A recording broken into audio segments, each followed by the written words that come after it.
Alright, muli mutya mikwano gyange kansuube nti muli bulungi. Kakati waliwo amawulire agatambula oba amawulire agatrendinga nga si malungi ag'okufa kw'omwana gwe bayita LC Akeza Rutiyomba. Omwana ono abadde wakati w'emyaka 5 n'emyaka 6 era nga abadde agenda kuweza emyaka 6. Yafa ennaku z'omwezi nga 14 January era poliisi neekwata abantu babiri, step mother we gwe bayita Mary Chantal Mukanza wa Rushimana. Yes, Mukanza wa Rushimana Mary Chantal yabadde step mother we awamu n'omukyala ayitibwa Native Nirere abadde housemaid waabwe.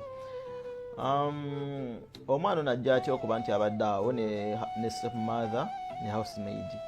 Mama bwe yafuna olubuto, famire y'omusajja negaana omukyalo oyo okubeera ewaka. Yagaana omusajja okuwasa omukazi oyo n'akwale nti yali afunye olubuto. So bamugamba nti wadde omwalo yafunye olubuto neffe tumwagala. So omusajja teyakiremerako, omuwala n'akuza olubuto n'azaala bulungi.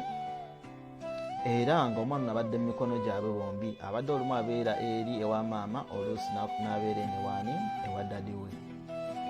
Era nga dadi we badde babeera mu kitundu kye bayita Busanza mu Kanombe sector mu district ye Kichukiro e Rwanda.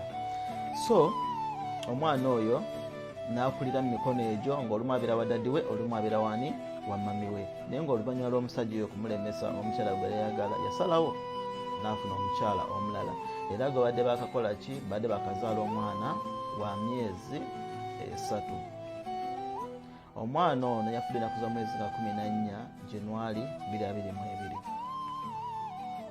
Oluvannyuma lw'okufa kwe era poliisi yakwata abantu enkeera ennaku z'omwezi nga 15. Oluvannyuma lw'okubakwata, omwana statement gye bamuggyeko era ye gyakoze yagambye nti ennaku z'omwezi nga 14 mukama we yali amutuma nnyo ku dduuka ng'atuma ono omukozi, naye ng'agamba buli lwantuma mba nakoma bwe nti nga musaba ku mulyango store ng'era agamba dayo okime ekintu ekirala.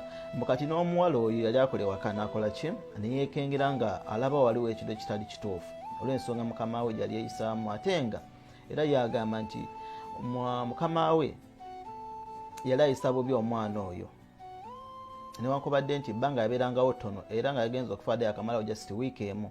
Wiiki eyo emu gyadde akamalawo babadde bakyamunoonyeza ssomero nga banoonya ssomero ddungi kubanga omwana abadde ayagala nnyo music, so nga balina okunoonya essomero erisomesa byombi, okusoma kwa bulijjo ne music we abadde ayagala nnyo ebintu bya music n'okuyimba.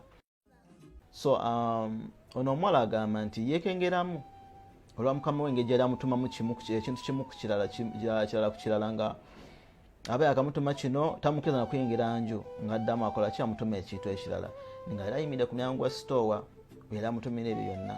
Omukozi neekengeramu naye oluvannyuma ng'akomyewo omwana mu nju yakaaba. Kati ono kwe kugenda akola ki? Ayonse omwana. Bwe yagenda okuyonsa omwana ono omuwala kwe kukola ki? Omukozi n'ayingira sitowa. Abadde yali yeeraliikiridde nga alaba waliwo ekitagenda bulungi. Bwe yayingira mu sitowa agenda okulaba nga waliwo ebigere by'omwana ebiyiseeyo mu pipa oba mu drum gyali bateereyo okuteekamu amazzi. Agenda okulingiza bw'ati nga bigere by'oli omwana ng'omutwe guli wansi gunyikidde mu mazzi.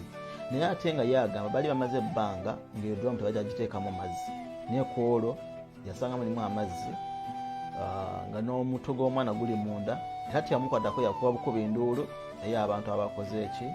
Abazze ne basanga omwana mufu era poliisi yakolera ki? Poliisi betandikidde ne bakwata tandika okunoonyereza kwayo. So bwe bityo ebimpimpi ebikwatagana ku mwana ne step mother we, enfa gye yafuddemu, eggwanga ensi ye kozi abamu badde bamanyi nti oluusi Munnayuganda naye nga yisi Munnayuganda, era nga poliisi yakoze postmortem okuva mu ddwaliro lyayo eri bayita Rwanda Forensic Laboratory, naye nga tenaba bannamawulire kintu kituufu, tenaba kuwayo report yes ku nfa yaani y'omwana. Naye nga y'omwana yaziikiddwa ennaku z'omwezi nga 18 ku Lwokubiri byaziikiddwa nga bwe nayo bwekola ki? bwegenda mu maaso n'okunoonyereza ekyaviiriddeko omwana oyo okufa.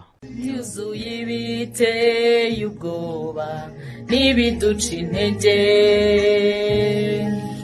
mu mwijima utuma tutareba imbere iyo tujya. Ngo bimeze bityo nzi neza icyo Imana